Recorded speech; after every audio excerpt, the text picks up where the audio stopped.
One wall, $233. Sun goes down, but we get back again. Don't do this at home, kids, because it's stupid. Sense are breaking, but everything still works out in the end. No matter what they call it, no matter what they want it, they don't know there's no way. Okay, well, I hope you enjoyed our little trip around Kansas last week. Welcome back to the channel. If you're new here, we are normally working through a rebuild on this 1956 Calcraft. We've got the decking done. I'm gonna go pick up some wood to start building one of the walls, which, am I fully prepared to build the wall? Maybe not exactly yet, but I need the wood to do anything, so while I'm still thinking through a couple of the details on it, I can get that and I can get those ripped down to size so that once I've got it nice and figured out, I can just get started on it. I've got a little list of the wood that I need to get started on that. I'm also going to go check up on our wheel wells, see if Jake's had a chance to take a look at those, do any work on them yet, and we'll see where we're at. But to the van.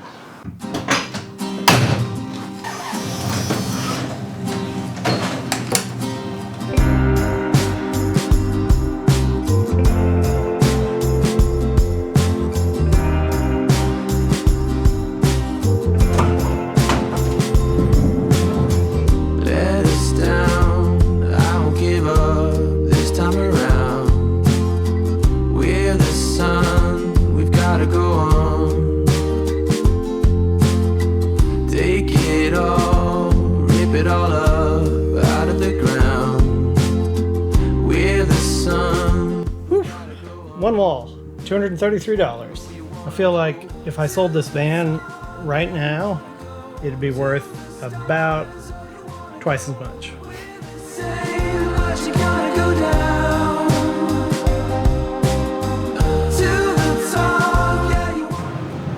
Okay, so I just pulled up to Jake's, and man, look at these cars. Okay, I'm gonna go check with him. Well, it looks like the fenders should be ready this week, and then we'll take it from there. So today we're going to work on ripping down some of those plywood studs that I bought the other day to start making the walls. And I'm going to, I think, start on the driver's side wall because it doesn't have a door in it. So we have these nice 2x4s, and we're going to be able to rip them down and get 2 wall studs out of them. The one thing I want to mention is that, you know, a lot of people forget that a 2x4 is actually 3.5 by 1.5. So, you know, when you're planning out how many studs you can rip out of a 2x4, don't think you're actually working with 2 inches by 4 inches. The other thing, you know, it's 1.5 inches. My walls were actually 1 inch and 9/16 thick. So I'm going to lose a 1/16 of an inch here, which is kind of okay because the paneling that I'm putting up is slightly thicker than what was originally there. So not enough to significantly add any kind of weight or anything like that, but it will definitely make up for the loss in thickness here. What I'm saying is this paneling is a little bit thicker than it used to be, so when we put our walls together, our overall thickness will remain the same. Actually, it'll be just teeny bit thicker. So I've printed out a drawing from SketchUp just to kind of use as a guide for when I'm thinking about how many pieces I need to rip out and making sure that I don't forget that I've got 2 that are a little bit thicker than the others, 2, 3. So I'll make sure and do those probably first, and then I'll do all the rest. And I'm not going to worry about cutting them to length just yet. I'm just going to get them all ready to go so I can work from there. So yeah, get ready for some time-lapse wood cutting.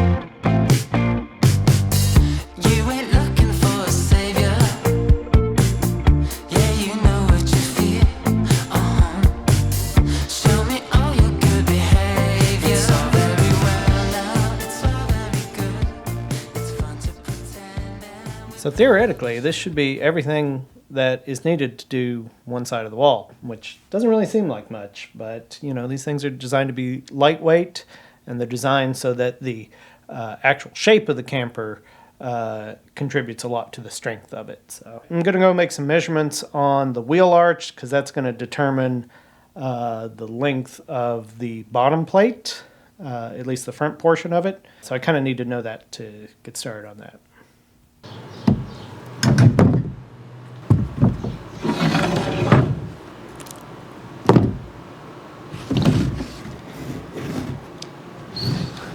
So I've got these two wheel arches that I took off the original camper, and unfortunately the front part of each one of them has broken off, but I kept those pieces so I could kind of stick them back together and figure it out as best I could there. So I'm gonna line those up and see what I can measure out on those.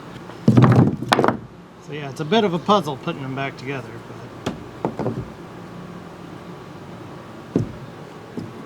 Hey, there we go.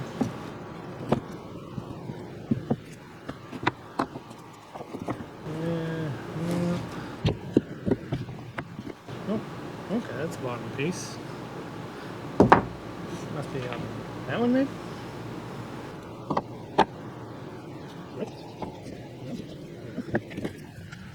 Oh, those two definitely go together. Oh, this is maybe this piece. Yeah, okay. Okay, so there's one complete one. I'm obviously missing a couple pieces on that one. But if I have one, that's good.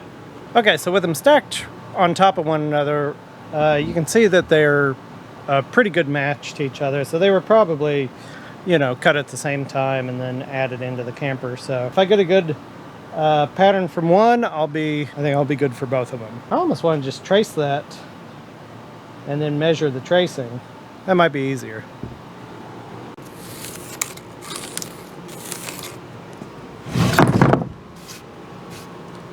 Okay, so with my little pile of wood down there, I've made some measurements on my SketchUp. So I'm going to start cutting the lengths of some of the pieces that I know to be square and easy to do. I'm also going to cut this block for the wheel well.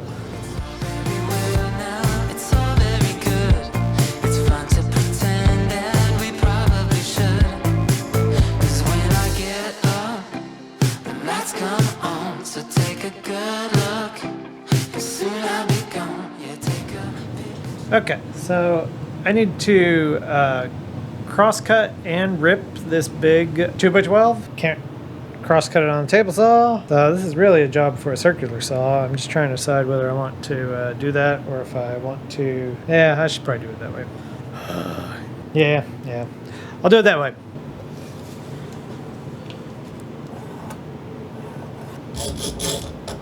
Like my makeshift sawhorses? Don't do this at home, kids. Because it's stupid.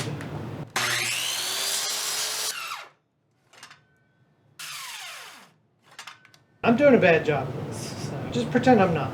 Pretend I'm doing a good job of this. See, because I'm pushing down what I should. It's probably pulling up. Basically, I'm putting too much pressure on. I should just be doing this with some sawhorses and doing it right. But sometimes when you try to cut corners, you wind up taking longer. Anyway, whatever.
Okay, so with all of sort of these pieces cut, I still need to cut this piece down here. I've kind of modified it a little bit from the original. So the original was just one little thin piece that ran all the way across the bottom. And I've increased the thickness of this center portion because there were supposed to be carriage bolts through there, and every single one of those had busted when I took it apart. So I really don't think that's very secure to do it that way. So I just wanted to make it a little thicker so that there was more material to run those bolts through. But that does mean I need to make a notch here and a notch here. It will also have the benefit, though, of giving me nice secure ends to start that curve in. Like I always say, if you're going to change something, have a good reason for doing it. Okay, so I've got to rip a 2x4 down to 3 inches. Fortunately, I've got a 2x4 that's left over from when I built the deck that's just about the right length. So I'll just rip this one down and save my full 2x4s for other parts of this project.